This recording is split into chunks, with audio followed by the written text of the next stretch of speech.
Bonjour à tous et bienvenue dans cette vidéo de présentation de la nouvelle version du système Fullking. Alors, comme j'ai eu plusieurs demandes déjà en privé, que ce soit sur YouTube ou sur des réponses à la newsletter, eh bien, bon, bah voilà, je fais la vidéo directement, vous pourrez la regarder, elle sera mise en lien direct dans la prochaine newsletter qui sortira le week-end prochain.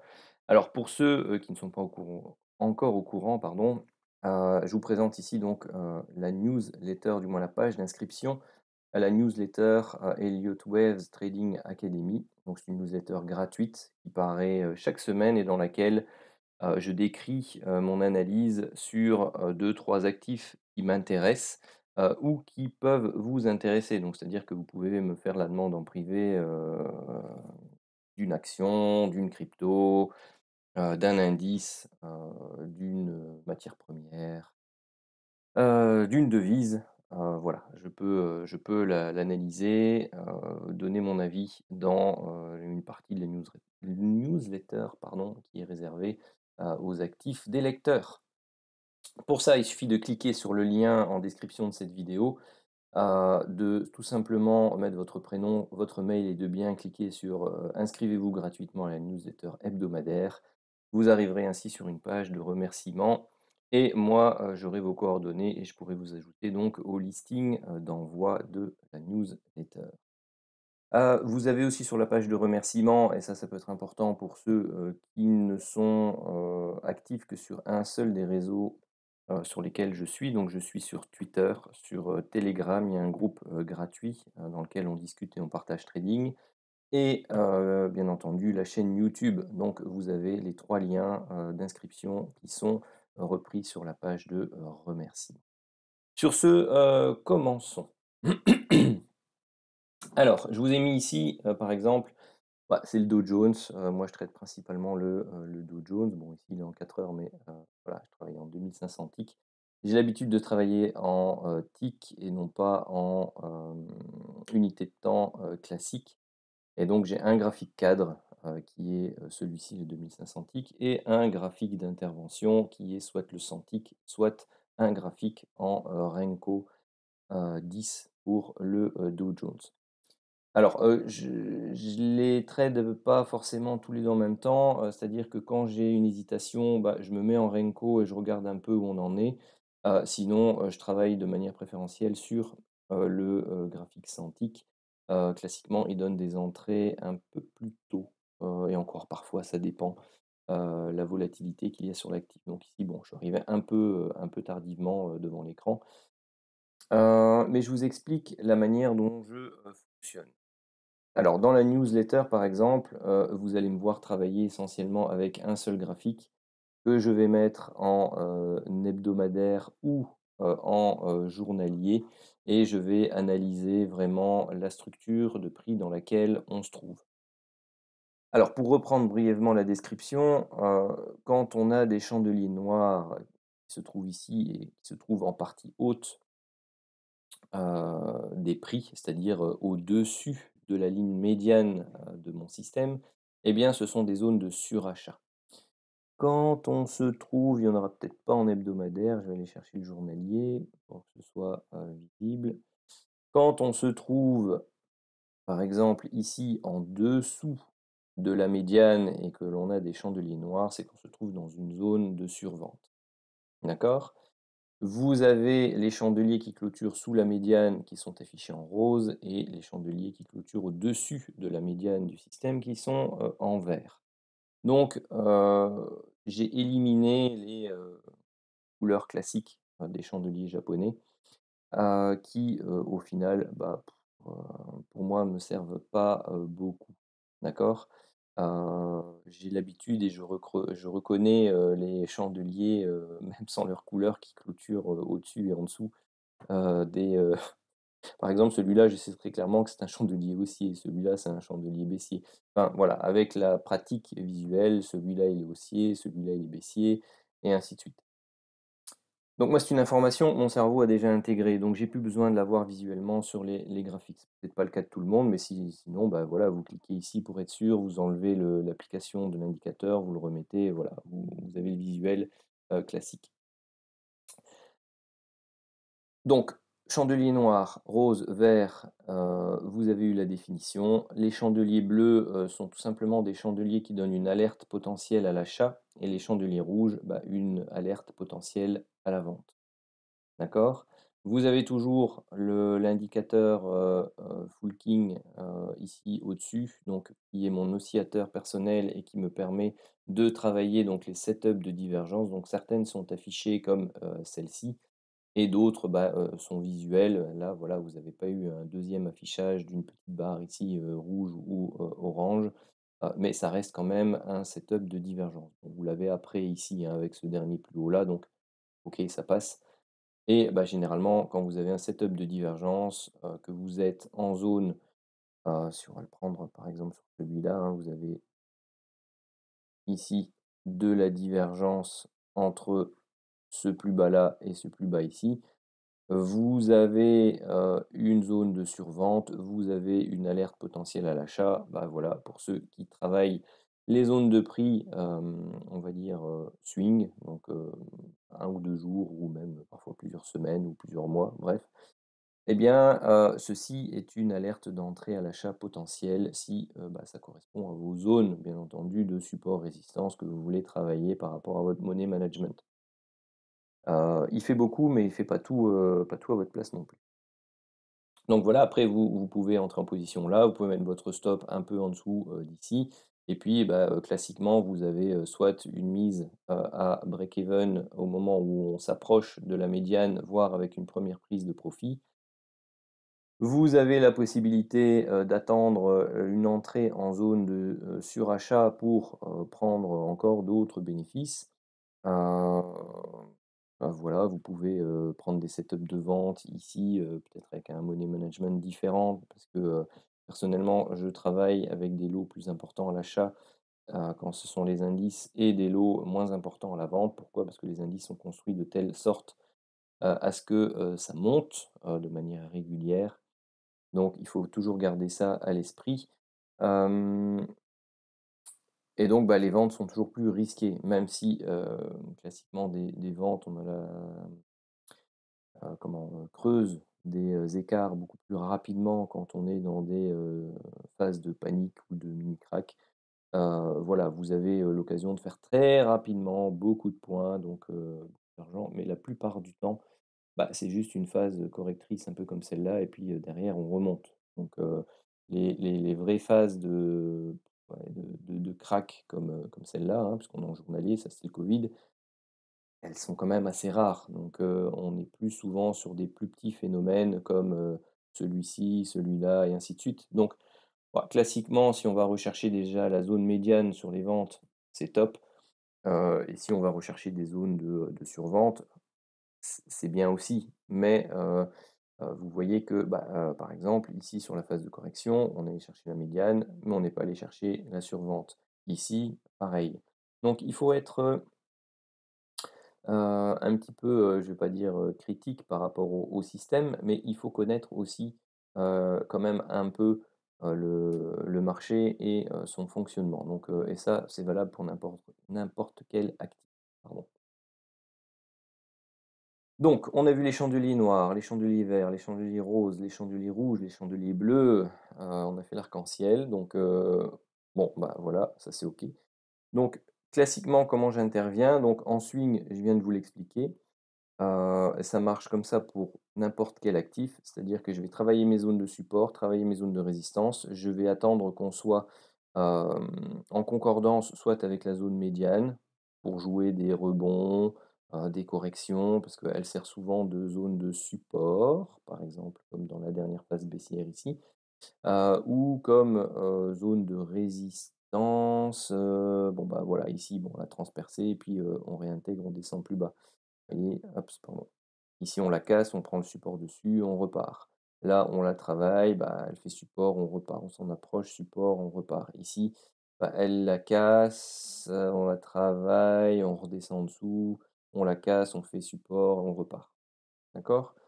Hem, c'est comme ça que, je vais travailler surtout sur mon unité de temps principale pour moi qui est le 2500 ticks. Hem au niveau, de l'intraday et le journalier pour ce qui est du swing. Donc j'ai de l'hebdo, du journalier. Hem, Quand je vais travailler en swing, d'ailleurs sur le Dow Jones par exemple, hein, je vais, regarder ma structure en hebdo et en journalier et je vais intervenir sur le 2500 tick. Si je fais de l'intraday, je vais regarder le 2500 tick comme graphique cadre et je vais intervenir sur le 100 tick. Alors ça m'empêche pas de, quand je veux prendre des, entrées swing, très, très tôt, de, par exemple, prendre des achats de type intraday, donc avec 2500 ticks comme graphique cadre et 100 ticks comme graphique d'intervention. Et quand je sais que je suis sur une zone travaillée au niveau, hebdomadaire, journalier, eh bien, je vais garder ces, positions-là ouvertes plus longtemps. C'est-à-dire que je ne vais pas aller rechercher les objectifs classiques, que je vais vous expliquer juste après, au niveau du, 100 ticks. Non, je vais, je vais laisser courir ces positions-là, me protéger en fonction du 2500 ticks et ainsi de suite. C'est juste que je m'en sers pour entrer plus tôt, heu, dans, l'actif, dans ma position. Donc, remettons le 2500 ticks et je vais vous expliquer par exemple la position que j'ai pris un peu à l'arrache tout à l'heure. Voilà, pour moi, bah, elle était prise par rapport à, une analyse, héliotiste, d'accord? C'est-à-dire que vous voyez, bon, j'ai mon décompte, ici. Ici, là, bon, très clairement, on a de nouveau une impulsion en 5 temps et puis on a sa correction en 3 temps. Bah, OK, on a fait sa correction en 3 temps. J'étais pas là sur le 2500 ticks pour prendre, par exemple, cette alerte à l'achat, ici. Hem, j'ai hésité à mettre un vendredi un achat, conditionné ici parce que je devais partir en me disant: «Bah, voilà, ça va faire une épaule, tête-épaule inversée», hein, vous voyez? Un creux plus bas, un creux plus haut, ligne de coup ici. Mais bon, à chaque fois que je mets des ordres en attente, ça marche pas chez moi. Mais quand je les mets pas, ça marche. Soit. Donc là, j'aurais été super content que mon ordre en attente autour des comment je l'aurais, pas mis exactement à 200, mais je l'aurais mis à un chouïa plus haut, donc si ça se trouve, il aurait, descendu, juste au-dessus, il aurait pas été exécuté, serait parti. Enfin bref, c'était la zone, que je voulais mettre. Je pense que j'imaginais le mettre ici de toute façon sur la médiane, il aurait été exécuté, enfin soit. Hem Mais du coup, bah, ici, on est dans la vague 1, vague 2, forte impulsion de vague 3, correction de vague 4. Je me suis dit: «Bon, OK, par rapport à ce point bas-là», vous voyez, ça apparaît en bleu, la zone de ce chandelier-là.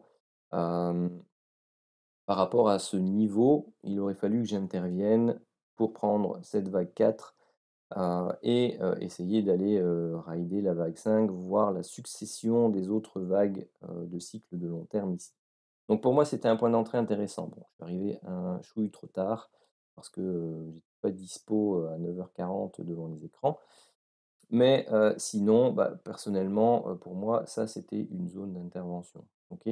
Donc vous aviez eu, l'alerte, achat, ici. Pour moi, c'était OK, hein. Il n'y avait pas vraiment de setup de divergence, qui apparaissait ici. Mais j'ai appris, dans certaines situations, lorsqu'elles n'apparaissent pas, même quand les setups de divergence n'apparaissent pas, ça m'arrive d'entrer en position parce que c'est sur ma zone, parce que j'ai une alerte acheteuse, parce qu'on est venu en zone, de, de survente, parce que c'est dans mon plan de trading au niveau héliotiste. D'accord? Moi, je mixe les 2. Donc je fais mes analyses héliotistes et j'utilise mon système de trading également en fonction de ces analyses. Donc je l'utilise tel quel. Quelqu'un qui veut l'utiliser tel quel ne serait pas rentré là parce qu'il n'y a pas les setups de divergence. Moi, je suis dans ma zone d'achat héliotiste. On est divergence ou pas, j'ai ma survente, j'ai mon alerte d'achat, j'ai 2 éléments sur 3, ça me suffit. OK? Hem, voilà, donc je reste avec mon stop ici en dessous parce que, il est probable que, bah, voilà, on repasse en dessous, on repasse au-dessus, on fasse une structure un peu plus complexe. Ça m'embêterait qu'on redescende en dessous de ce point-là. Pourquoi? Parce qu'on a déjà corrigé combien de la vague 3? On a déjà, approché les 50. Donc généralement, une vague 4 en dessous des 50, c'est coton, d'accord? Bon, celle-ci, a été très, très, très étendue, donc elle pourrait descendre en dessous des 50, aller rechercher les 61,8, pour, tant qu'elle ne vient pas ici en dessous des 41 300. Le setup d'impulsivité ici reste valable, mais il morfle quand même beaucoup, hein, si on redescend plus bas que ça, donc c'est pas l'idéal.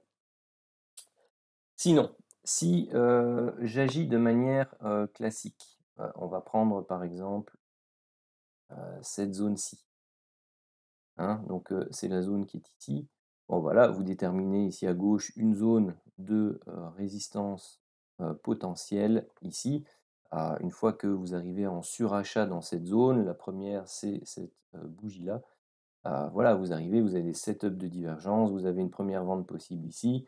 Bah, soit vous avez 2 solutions, soit vous mettez votre stop juste là au-dessus, soit vous dites: «Bah non, moi mon stop je le mets au-dessus de ma zone de, résistance», parce que je sais que si on la casse, bah, voilà, il y a de fortes chances que, bah, on continue l'impulsion.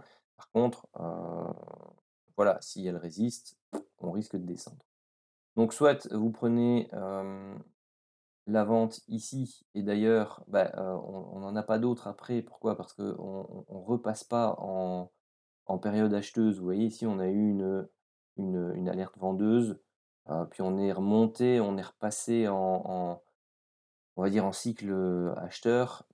Ici, on est monté, on est redescendu, on est passé en vendeur, mais on ce chandelier-là, s'il avait clôturé plus haut, il aurait été bleu, d'accord?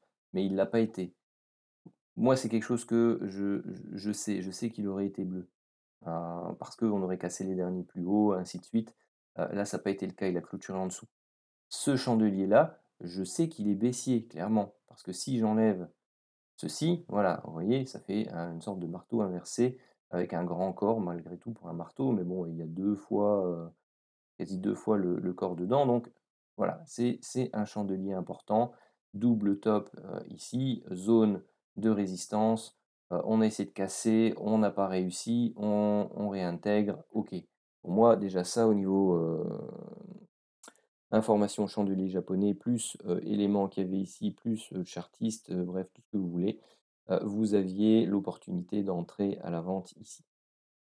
Alors comment ça se passe ensuite une fois que vous êtes entré à la vente? Hop, bah, vous êtes toujours dedans, tant que les chandeliers restent verts, il n'y a pas lieu de prendre de, bénéfices ou de se mettre à BE normalement, OK? Seulement sur ce chandelier-là, bah, je vais peut-être agrandir maintenant qu'on a vu l'aspect cadre. Seulement sur ce chandelier-là, eh bien, vous avez, pour moi, suivant la méthode, un intérêt à vous mettre à BE ou à prendre une partie de vos bénéfices, OK? Le deuxième, c'est quand vous avez le premier chandelier noir qui est ici, d'accord? Donc, vous aviez 2 endroits à vous prendre des, bénéfices, donc ici 40 points, ici 100 points. Après, rien ne vous empêche de continuer, au niveau de chartiste, de vous dire: «Bah, OK, moi ici j'ai un ancien plus haut, il a été travaillé là, on a un support ici». Voilà, moi j'ai une zone de support qui est constituée par, cette zone-là, d'accord? Tout à fait possible. Faut la rechercher. Vous pouvez gratter, quelques points, une trentaine de points, voilà. Ça, c'est comme, comme vous le souhaitez, OK? Hem Si je dois travailler, par exemple, bah, si on prend, par exemple, l'Eurocad, que j'ai mis en analyse dans la newsletter. Bon, c'est une analyse qui a été faite, au niveau journalier ou hebdo, je ne sais plus parce que moi je regarde l'ensemble, mais c'est hebdo. Mais ça apparaît là aussi. Donc le plan que j'ai indiqué dans, la newsletter, c'était, bah, voilà, on est dans une zone intéressante à travailler. Donc qu'est-ce qu'on va voir? Personnellement, moi ici, j'ai une baisse, une correction. Bah, on a une baisse, une correction. Bah, j'attends au minimum de voir si on casse sur le 2500 tick. Pardon, c'est pas la bonne couleur puisque c'est pas un support, mais c'est une résistance. J'attends au minimum de voir qu'on casse ce dernier plus haut significatif. Une fois qu'on aura cassé ce dernier plus haut significatif, soit, je rentre en position, sachant que je suis en retard parce que mon setup de divergence a été validé, plus bas ici. Soit, je me dis: «Bah, OK, on a plutôt quelque chose, ici, déjà par rapport à cette structure-là, on a une hausse, une baisse et une hausse qui vient faire un plus haut ici. Donc ici, vous avez déjà une structure en flat. Est-ce qu'on a une diagonale de, terminaison, c'est-à-dire ici quelque chose qui baisse, qui monte, qui baisse, qui monte et qui rebaisse, sachant que celle-là est plus longue que celle-là et celle-là est plus longue que celle-là. Vous avez ici, la possibilité d'avoir ouais, en fait, je l'ai pas bien calé, ou comme ça.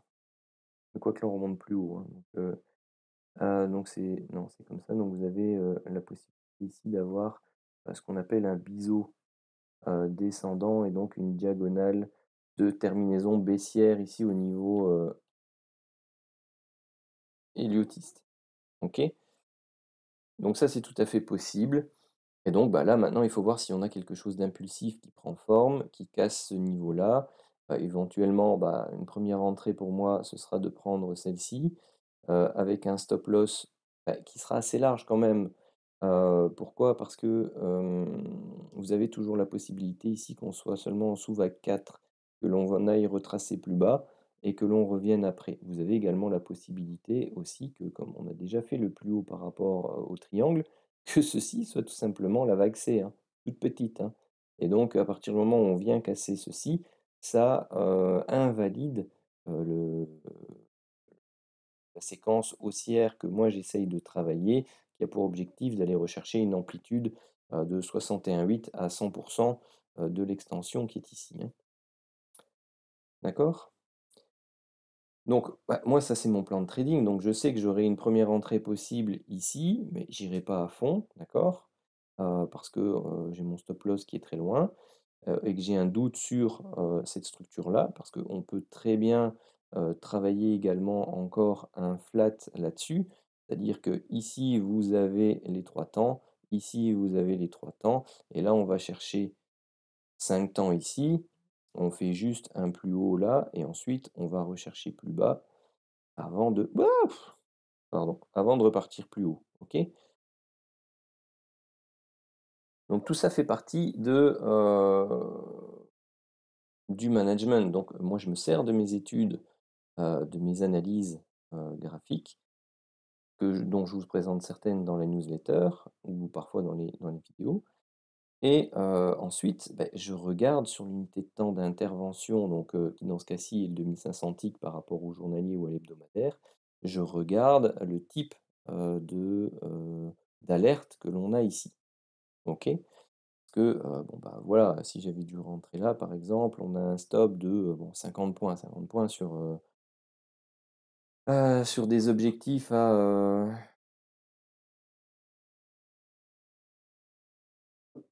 plus de 7-8 ici, donc vous avez, plus de 1000 points à aller rechercher, hein. C'est ça l'objectif sur les devises, par exemple. Donc bon, bah, voilà. Si je dois travailler une action, laquelle je vais prendre? Bah, allez hop, ST Microelectronics. Je vais me mettre en hebdomadaire d'un côté. J'ai mon oups, pardon. Allez, tu veux pas? Bon. J'ai mon plan, héliotiste hebdomadaire. Je sais que, par exemple, ici, je me dis: «Non, je veux pas acheter parce que, tout simplement pour moi, j'analyse ça comme, une vague C avec une succession de vague 1, vague 2, vague 1, vague 2, vague 1, vague 2 et donc on a encore une série de, vague 3, vague 4, à faire et donc bah, j'ai une zone d'intervention, une première zone d'intervention autour des 20 et une deuxième entre les 10 et les 13 par exemple. Donc ça, c'est du long terme. Donc par exemple, ici sur le journalier, ce que je vais faire, c'est que je vais affiner mes décomptes.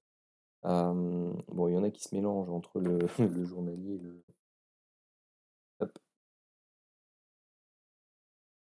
On va enlever ça, donc voilà, pour l'instant, on travaille toujours une vague 4. Tant qu'on n'aura pas, par exemple, heu, hop, cassé les 61,8 ici, donc c'est-à-dire les 34,50, je ne suis pas acheteur sur Microelectronics. Idéalement, pour valider une reprise haussière long terme, il faut casser les 41-42, d'accord? Ceci peut être, interprété comme un triangle, également, donc vous avez potentiellement la A, vous avez, petit a, petit b, petit c, petit d, petit e. Vous avez ici la vague C, c'est un autre, setup possible. Je vais quand même enlever, supprimer tous les trachés, tracer sur ces ah ouais, et c'est mieux. Vous avez la possibilité ici, et encore je crois que ce point-là, il est plus bas que l'autre, donc le triangle est même pas valable. Parce que ce point-là est plus bas que celui-là. Donc il n'y a pas de triangle possible, ici. Donc pour moi, c'est, actuellement le seul décompte plausible. Donc je travaille en fonction de ce décompte. Je vais arriver sur des zones de résistance, par exemple ici, je vais avoir des, sur le pardon, je vais arriver sur des zones de résistance hebdomadaires et journalières.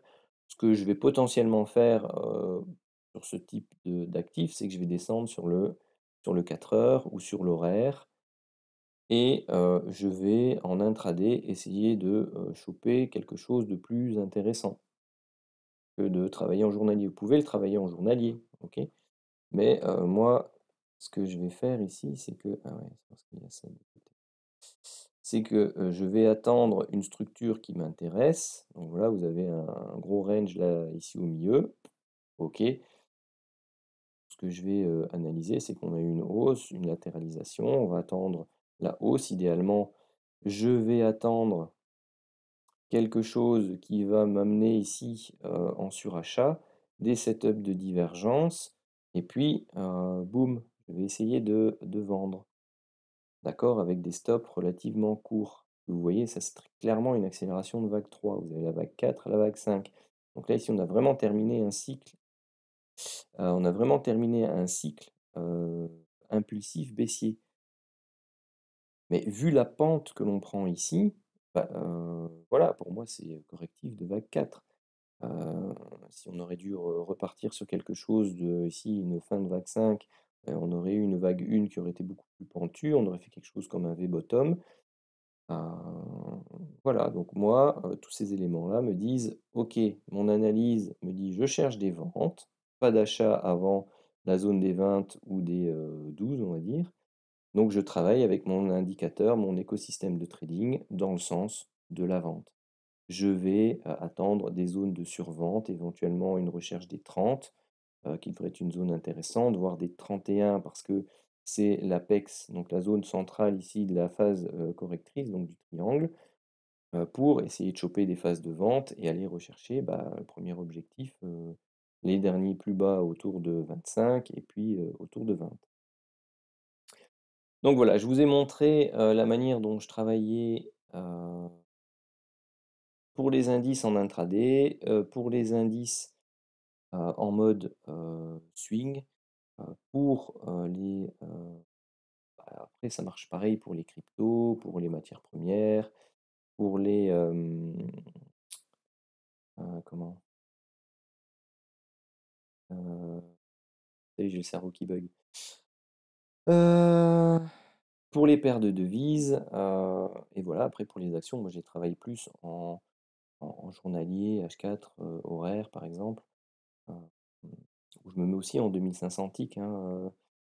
Après ça dépend la volatilité de certaines actions, mais le 2500 ticks, c'est parfois trop, donc je descends. Il faut aussi vous adapter à l'actif en question. Bon voilà, c'était une vidéo de présentation, un peu plus longue que prévu, sur, la nouvelle, heu, architecture, on va dire, du système Footing, et de, son utilisation qui reste grosso modo la même qu'avant, hein. C'est juste que, elle est représentée de manière différente. Allez, sur ce, je vous remercie à tous. N'oubliez pas de mettre un maximum de commentaires, posez vos questions si vous en avez, en dessous de la vidéo. N'hésitez pas à la liker, à la partager, pour faire monter, la chaîne et les vidéos dans l'algorithme YouTube. C'est votre façon de me soutenir, donc lâchez-vous un maximum, même un petit pouce, un petit cœur, un smiley, même si vous n'avez pas envie d'écrire du texte, pour l'algorithme YouTube, c'est important. Donc faites votre boulot, je compte sur vous. Hem Et puis, bah, abonnez-vous à la chaîne, activez la petite cloche, lâchez-vous un maximum, inscrivez-vous à la newsletter. Ça ne fera qu'évoluer, faire évoluer, on va dire mon énergie et mon ambition à vous transmettre, pas mal de choses et à bosser, aussi, sur le développement, tout simplement de l'académie. Voilà. Sur ce, passez à tous une très bonne journée.